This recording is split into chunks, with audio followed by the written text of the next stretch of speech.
अस्सलामु अलैकुम वरहमतुल्लाहि वबरकातुह। उम्मीद करता हूँ आप खैर व आफियत से होंगे। आसान और मुख्तसर तजवीदुल कुरान कोर्स की अल्हम्दुलिल्लाह ये क्लास नंबर 24 है, और क्लास नंबर 24 में इस मद के ताल्लुक़ से जो वजाहत रहती है आज की क्लास में वो पढ़ेंगे। ये मद्द मुत्तसिल का कायदा आप पढ़ चुके हैं, लेकिन इसकी दोहराई कर लेते हैं। हरूफ मद्दा के बाद हमज़ा उसी लफ्ज़ में हो तो मद्द मुत्तसिल होगा। इसे 4 मरतबा पढ़ेगा।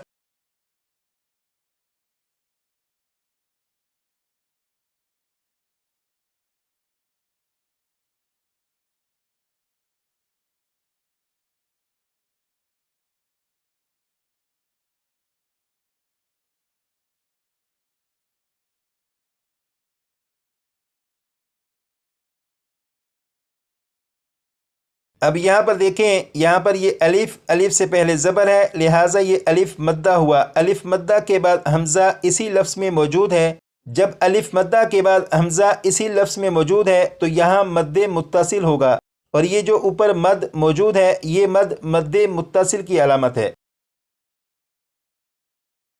यहाँ पर ये मद्द लाजिम का कायदा है। अब इसे पढ़ेंगे। हरूफ मद्दा के बाद सुकून असली हो तो मद्द लाजिम होगा। इसे 6 मरतबा पढ़ेगा।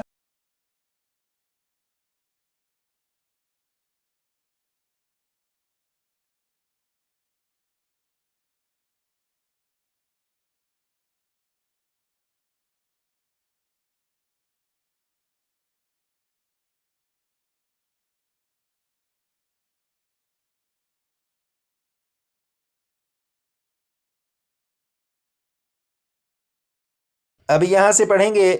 मद्द लाजिम को 3 अलिफ की मिकदार तक खींचकर पढ़ेंगे। इसे 4 मरतबा पढ़ेगा।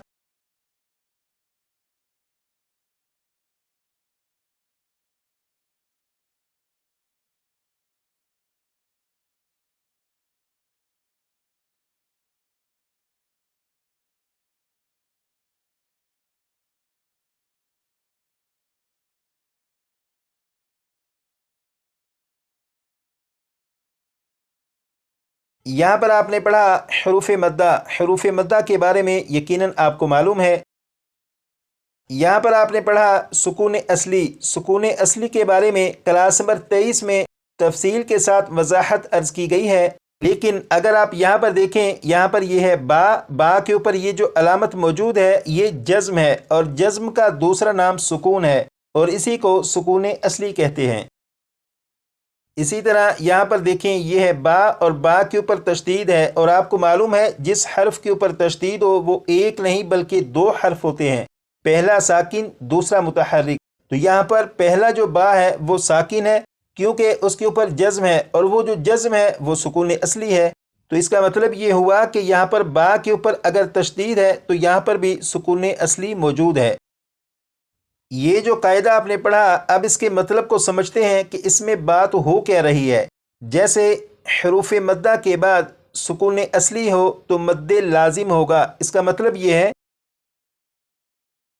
इस लफ्ज़ को आप देखिएगा, इस लफ्ज़ में यहाँ पर अलिफ और अलिफ से पहले ज़बर मौजूद है। जब अलिफ से पहले ज़बर है तो ये अलिफ अलिफ मद्दा हुआ।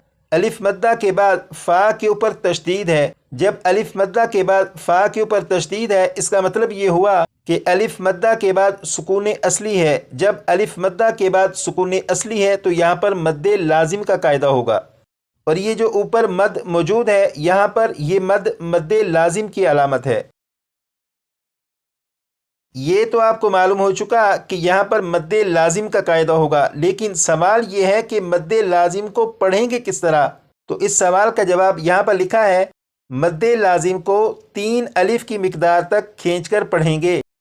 अब इस लफ्ज़ को 3 मरतबा मैं पढ़ूंगा, उसके बाद 6 मरतबा आप पढ़ेगा, और यहाँ पर मद्द लाजिम का कायदा है इसलिए 3 अलिफ के बराबर खींचकर पढ़ेंगे। बिस्मिल्लाहिर्रहमानिर्रहीम। काफ़तन, काफ़तन, काफ़तन। 6 मरतबा पढ़ेगा।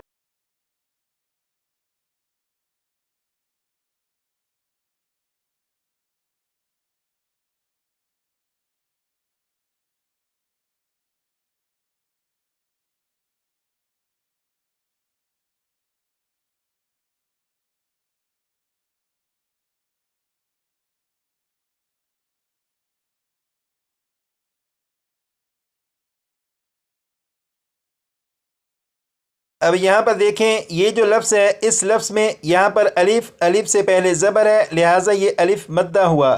الف مدہ کے بعد نون کے اوپر تشدید ہے۔ جب الف مدہ کے بعد نون کے اوپر تشدید ہے اس کا مطلب یہ ہوا کہ الف مدہ کے بعد سکون اصلی ہے۔ جب الف مدہ کے بعد سکون اصلی ہے تو یہاں پر بھی مد لازم کا قاعدہ ہوگا، اور یہاں پر یہ جو مد موجود ہے یہ مد مد لازم کی علامت کے طور پر ہے۔ یہاں پر جیم کو 3 الف کے برابر کھینچ کر پڑھیں گے، لیکن جب جیم کو پڑھ چکیں گے اور اس کے بعد نون کو جب پڑھیں گے تو یہاں پر کیونکہ نون مشدد ہے تو نون مشدد میں غنہ بھی کریں گے، جیسے جانن، جانن، جانن، 4 مرتبہ پڑھے گا۔